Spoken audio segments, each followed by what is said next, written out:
Hot Iron Days was founded by Larry Hubert in 2005, growing out of his interest in metalwork.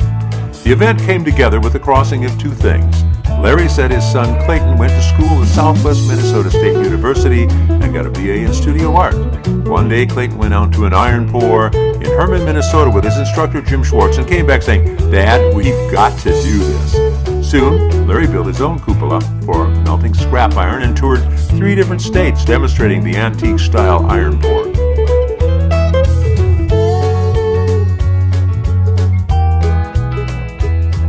In 2005, the blacksmith shop that's right here on the lot right next to us had been repaired and finally done. It had been a 10-year project getting it lifted and straightened and re-sided and windows and paint and everything.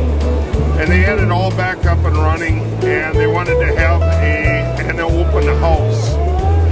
And they didn't know how many people would come to an open house for a blacksmith shop. And I said I have an idea for that we could possibly turn this into an event, and that was kind of where it started. I patterned this celebration quite a bit off of one that they had in Herman, Minnesota. I would go to Herman and I enjoyed myself quite a bit, and once Herman quit having an iron pour and a community event, I saw the opportunity.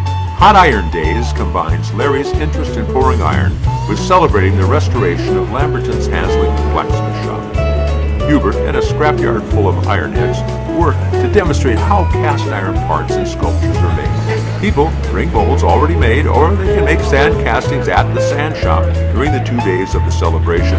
Those with less time or skill can use an already hardened piece of casting sand and scratch out a design that will serve as a mold. I've seen many pieces of artwork that are incredible. Some of these people have such talent. Some of the pieces could be smaller than the palm of my hand. They're so finely done that they're amazing. One man is making maybe a quarter-sized T-Rex skeleton and casting all the bones and using found materials. Some of the art that makes me smile and that I appreciate a lot is youngsters that come in and put their heart and their soul into scratching a few lines on something, and when it's all done, it looks exactly like they wanted it. Original designs are made in clay or styrofoam and packed in special sand to create a mold that the 2,000 plus degree molten iron is poured into to create unique sculptures or machine parts. Though most participants come from Minnesota, the reputation has grown and people come from as far away as Madison, Wisconsin, Chicago, Lawrence, Kansas, Rapid City, South Dakota, and Des Moines, Iowa. Larry built his cupola from pieces of the scrapyard. Okay, behind us we have a cupola. It's an open top iron furnace that's a continual melt burner. And what we're going to do is we filled it with coke. Coke is to coal the same way charcoal is to wood. We have this furnace filled halfway up with coke. We've been firing it on LP and air for 2 hours. We've got the inside of the furnace probably up to 3,000 degrees or so, the surface of it inside. And soon they're going to charge it with iron and coke, and we're going to start a melt. And we're going to pour, I think there's enough molds on the floor tonight that we're going to pour about 1,600 pounds of iron. We have, I'm going to guess, 20 people with gear on. We've all geared up with gear that protects us from the high heat, from the heat of the flames, from the heat of the iron.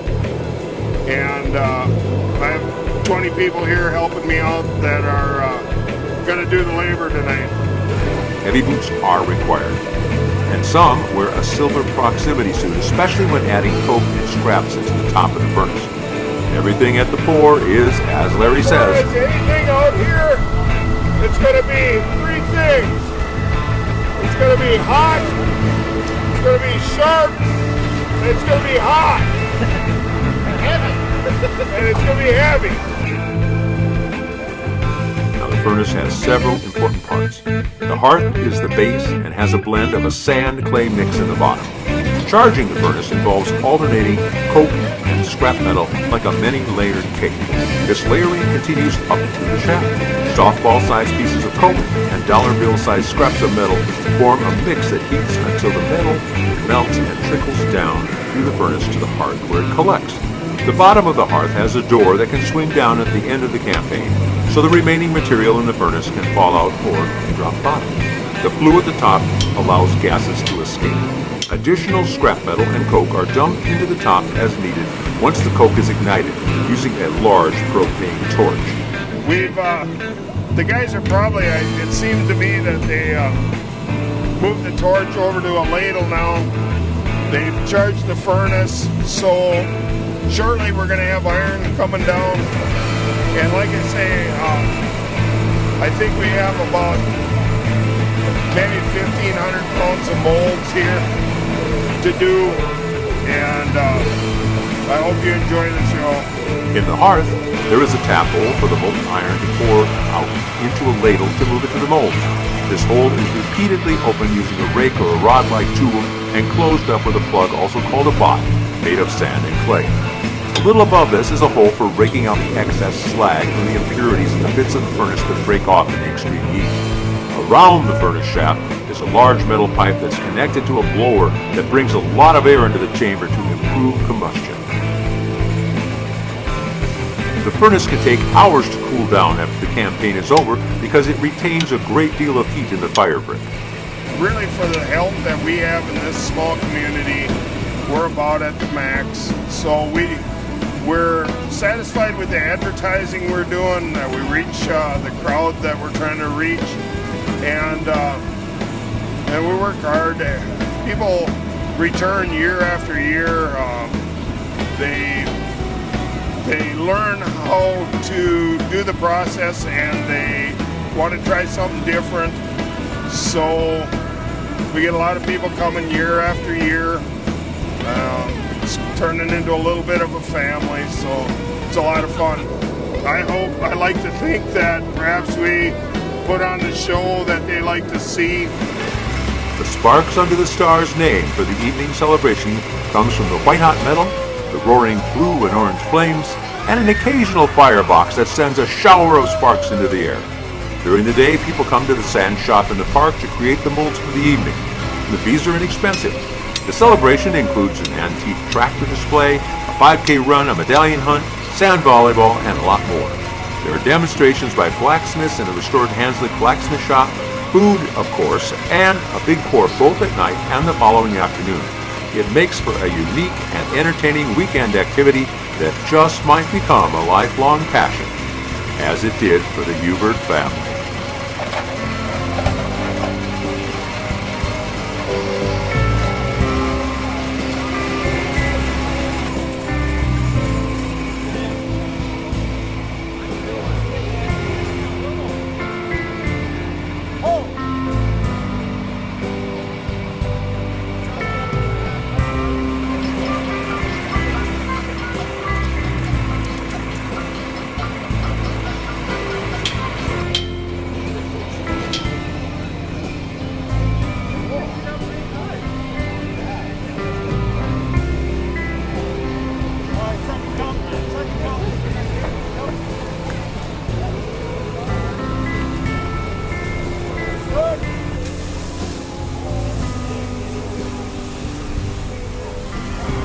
We have a tradition that we usually do. It's a good luck chant, a Japanese good luck chant. So I'd like to have everybody kind of come in a little bit. Doing work pretty good. It was a little bit grumpy, but beyond that, it all worked. We're going to get down like this. And we're going to clap.